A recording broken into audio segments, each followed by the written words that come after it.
Student, कैसे हो? देखिएगा, आज के इस वीडियो लेक्चर में हम एक बहुत ही इंपॉर्टेंट पॉइंट एरोमेटिसिटी के बारे में डिस्कस करने वाले हैं। हम इस वीडियो लेक्चर में ये डिस्कस करेंगे कि कौन सा कंपाउंड एरोमेटिक है, कौन सा एंटी एरोमेटिक है और कौन सा नॉन एरोमेटिक है। अर्थात एक एरोमेटिक कंपाउंड को होने के लिए उसकी क्या क्या कंडीशंस है और उसके कुछ एग्जांपल्स। तो सबसे पहले हम यहाँ से डिस्कस करेंगे बेटा कंडीशन ऑफ एरोमेटिसिटी। अर्थात एरोमेटिसिटी की कंडीशन क्या है। तो बेटा एरोमेटिसिटी की 3 कंडीशन है। सबसे पहला कि आपका जो भी रिंग का मोलिक्यूल मस्ट बी प्लेनर। आपका जो भी मोलिक्यूल है उसके अंदर हर मेंबर या हर एटम आपका प्लेनर होना चाहिए। सेकेंड है कि आपका जो भी मोलिक्यूल है वो साइक्लिक हो और उसके अंदर साइक्लिक रेजोनेंस हो।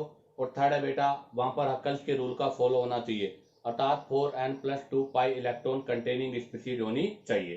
तो देखिएगा, इस वीडियो लेक्चर में हम डिस्कस करने जा रहे हैं। सबसे पहला मैं लिख रहा हूं कंडीशन फॉर एरोमेटिसिटी, अर्थात एरोमेटिसिटी की कंडीशन क्या है। अर्थात एक कंपाउंड के एरोमेटिक होने के लिए क्या क्या कंडीशन है। तो बेटा उसके लिए सबसे फर्स्ट जो कंडीशन है वो है कि each member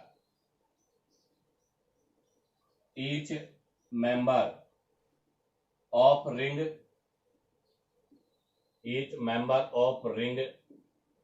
must be sp2 and sp hybridise. ध्यान रखना बेटा, आपके पास रिंग का हर एटम हर मेंबर sp2 और sp हाइब्रिडाइज होना चाहिए। एनी मेंबर, आपका कोई भी जो मेंबर है बेटा, must not sp3 hybridise, sp3 hybridise नहीं होना चाहिए। तो ध्यान दे, सबसे फर्स्ट रूल है कि हर मेंबर आपका sp2 और sp हाइब्रिडाइज होना चाहिए, sp3 नहीं होना चाहिए। अगर वो sp3 होगा तो बेटा वो क्या नहीं होगा, आपका एरोमेटिक नहीं होगा। इसका मतलब जो फर्स्ट रूल है वो है प्लेनरिटी से, प्लेनर, अर्थात आपका मोलिक्यूल क्या होना चाहिए, प्लेनर होना चाहिए। नंबर 2, अगर नंबर 2 की मैं बात करूं बेटा, तो आपका जो मोलिक्यूल है वो साइक्लिक और क्या होना चाहिए, प्लेनर होना चाहिए।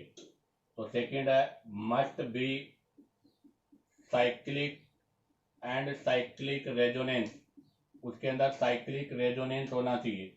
बेटा साइक्लिक रेजोनेंस से क्या मतलब है कि आपका जो भी डिलोकेलाइजेशन ऑफ पाई इलेक्ट्रॉन है वो रिंग के अंदर कंप्लीट होना चाहिए। इसका मतलब यहां पर हमारे पास है delocalization of complete delocalization, complete delocalization of pi electron in whole ring. आपकी जो पूरी रिंग है उस पूरी रिंग के अंदर आपके पास जो पाई इलेक्ट्रॉन है उनका कंप्लीट डीलोकेलाइजेशन होना चाहिए। ध्यान रखना बेटा, रेजोनेंस और साइक्लिक रेजोनेंस में डिफरेंस है। रेजोनेंस तो आपका कहीं पर भी हो सकता है, बट साइक्लिक रेजोनेंस का मतलब है कंप्लीट। जैसे मैं समझा दूं आपको, यहाँ देखो बेटा रेजोनेंस हो रहा है और आप देखो बेटा यहाँ पर भी रेजोनेंस हो रहा है। यहाँ पर केवल रेजोनेंस हो रहा है, जबकि बेटा यहाँ पर pi sigma pi sigma pi pi sigma pi, अर्थात यहाँ रेजोनेंस हो रहा है, बट कौन सा रेजोनेंस हो रहा है, साइक्लिक रेजोनेंस हो रहा है। तो ध्यान रखना, आपका जो मोलिक्यूल है वो मस्ट बी साइक्लिक और उसके अंदर साइक्लिक रेजोनेंस होना चाहिए। अब आ जाएगा नेक्स्ट, इसके अंदर थर्ड नंबर जो है उसके अंदर है बेटा follow Huckel's rule. Follow Huckel's rule, अर्थात बेटा वो हक्कल्स के रूल का फॉलो करना चाहिए। हक्कल्स का रूल क्या होता है बेटा, हक्कल्स का रूल होता है 4n+2 पाई इलेक्ट्रॉन। ये हक्कल का रूल है, जहां पर बेटा n = 1 2 3 dot dot dot dot dot n तक होता है, जिसके अंदर हम यहाँ पर जो वैल्यू की अगर बात करें तो यहाँ पर हमारे पास जो n है वो n है बेटा number of benzene ring. n क्या है बेटा, नंबर ऑफ बेंजीन रिंग। जैसे इसको एग्जांपल से एक्सप्लेन कर दूं, ये बना दिया मैंने बेंजीन, बताओ इसमें कितनी बेंजीन रिंग है, 1, तो n की वैल्यू क्या हो गई, 1। यहाँ पर n की वैल्यू 1 पुट करेंगे तो बेटा कितना हो जाएगा, 6 पाई इलेक्ट्रॉन। और 6 पाई इलेक्ट्रॉन का मतलब कितना हो गया बेटा, 3 पाई पेयर। इसका मतलब जो आपका थर्ड रूल है उसका शॉर्ट एंड स्वीट क्या है, तो उसका शॉर्ट एंड स्वीट यही है कि number of pi pair, number of pi pair जो है बेटा वो होने चाहिए ओड। अगर आपके number of pi pair odd है, ध्यान दे बेटा, अगर आपके number of pi pair odd है तो वो हमेशा एरोमेटिक होगा। इसके लिए अगर मैं आगे बात करूं तो देखिएगा, एन की वैल्यू मैंने 0 पुट किया है तो आपको बेटा 3 पाई पेयर मिलेंगे और 6 पाई इलेक्ट्रॉन होगा। अगर एन की वैल्यू 1 पुट करूंगा, सॉरी, अगर एन की वैल्यू 0 पुट करेंगे बेटा तो हमारे पास यहाँ से 1 पाई पेयर और 2 पाई इलेक्ट्रॉन होगा।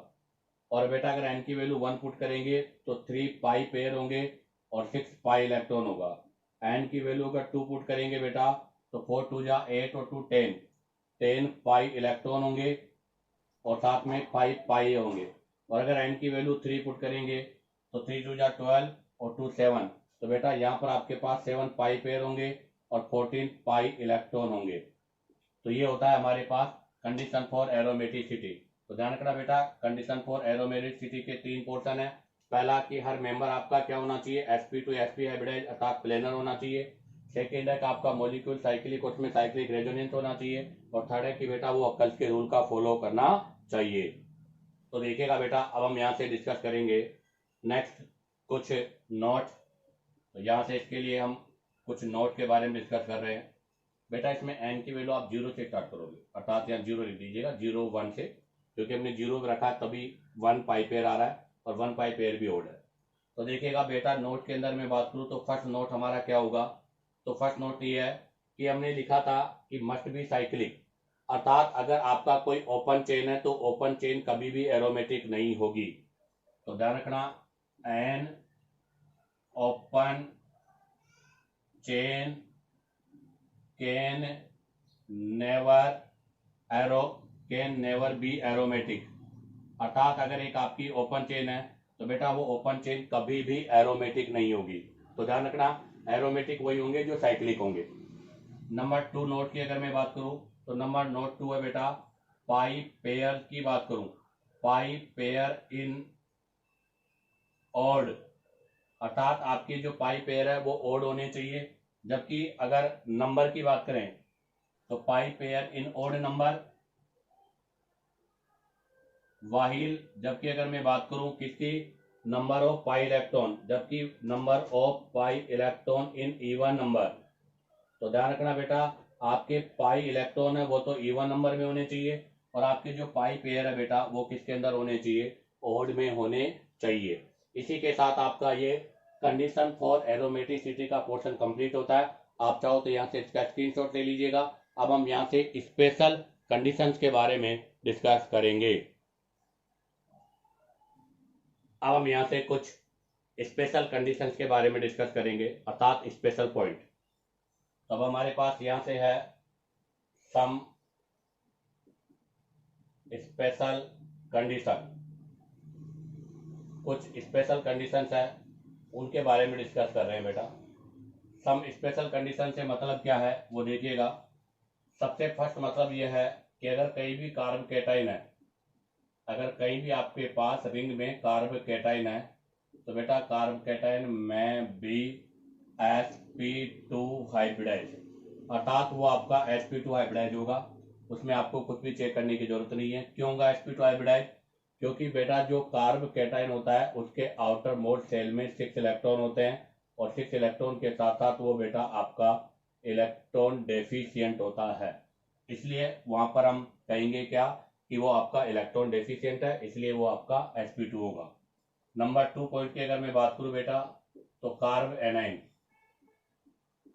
एनाइन में भी sp3 हाइब्रिडाइज, बेटा आपका जो कार्ब एनाइन है वो sp3 हाइब्रिडाइज होता है, but negative charge include in resonance, या हम ऐसे कह सकते हैं डिलोकेलाइज देन sp2 हाइब्रिडाइज।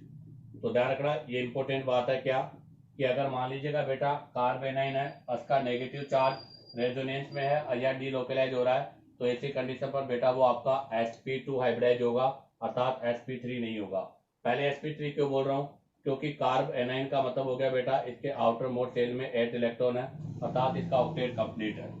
इसको एक्सप्लेन करने के लिए देखिएगा आप CH2 मैंने लिखा है CH3, यहाँ लिखा है CH3, यहाँ पर लिखा मैंने CH2 माइनस। आप देखिएगा इसके आउटर मोस्ट शेल में पूरे 8 इलेक्ट्रॉन है, अर्थात इसका ऑक्टेट कंप्लीट है, तो इसका हाइब्रिडाइजेशन कौन सा होगा, sp3। बट मैंने यहाँ पर कंडीशन ली है CH2 डबल बॉन्ड CH और CH2 माइनस। अब आप देखिएगा बेटा अब की बार नेगेटिव चार्ज डी लोकेलाइज है यहाँ, और अगर डी लोकेलाइज है तो बेटा ये आपका sp2 हाइब्रिडाइज होगा। ऐसा ही पोर्शन बेटा आपके फ्री रेडिकल में भी होगा, ये भी मैं आपको क्लियर कर दूं। कार्बन पे अगर फ्री रेडिकल है तो फ्री रेडिकल में भी लोन पेयर है, तो किसी भी एलिमेंट के पास में अगर लोन पेयर है तो लोन पेयर का मतलब क्या है, लोन पेयर में भी sp3 हाइब्रिडाइज होगा, बट इंक्लूड इन रेजोनेंस, अगर वो रेजोनेंस में इंक्लूड है देन sp2 हाइब्रिडाइज, तब बेटा उसको हम sp2 हाइब्रिडाइज ही कंसिडर करेंगे। अब आता है नेक्स्ट नंबर पॉइंट 4। अगर नंबर पॉइंट 4 की बात करें तो बेटा अभी हमने कहा था कि नेगेटिव और जो लोन पेयर है वो sp3 होते हैं, बट अगर वो डीलोकेलाइज होते हैं तो sp2 हो जाते हैं। और जब ये sp2 हो जाएंगे, जैसे आप देखो यहाँ से रेजोनेंस हुआ और रेजोनेंस होने के बाद में ये sp2 हो गया, तो बेटा आप देखिएगा आपका नेगेटिव लोन पेयर से किस में बदल गया, बोन पेयर में बदल गया। तो इसका मतलब ये क्या होगा, इसका मतलब नेक्स्ट पॉइंट होगा, if negative charge and lone pair take part in resonance, अगर वो रेजोनेंस में टेक पार्ट हो रहे हैं देन कंसीडर 1 पाई पेयर, तब उसको एक पाई पेयर या 2 पाई इलेक्ट्रॉन हम कंसीडर करते हैं। तो ध्यान रखना, इफ नेगेटिव चार्ज और लोन पेयर जो है अगर वो आपका टेक पार्ट इन रेजोनेंस में इंक्लूड हो रहा है या रेजोनेंस में टेक पार्ट हो रहा है, तो इसी कंडीशन पर बेटा उसको हम 1 पाई पेयर या 2 पाई इलेक्ट्रॉन काउंट करेंगे। ये भी एक इसका इंपॉर्टेंट पॉइंट है। नेक्स्ट नंबर 5 पॉइंट आता है बेटा बोरोन के बारे में। आपको पता है बेटा बोरोन जो होता है वो ग्रुप 13 से है, और ग्रुप 13 वाले जो एलिमेंट होते हैं उनके आउटर मोस्ट शेल में केवल 6 इलेक्ट्रॉन होते हैं, तो अर्थात ये भी आपका इलेक्ट्रॉन डेफिशिएंट है। तो बोरोन के बारे में अब लिखना है मुझे, तो मैं लिखूंगा बोरोन कंटेन sp2 हाइब्रिडाइज, अर्थात बोरोन आपका sp2 हाइब्रिडाइज होता है, या हम इसको ऐसा कह सकते हैं कि इसके अंदर आपका इनकम्प्लीट ऑक्टेट होता है बेटा, इनकम्प्लीट ऑक्टेट होता है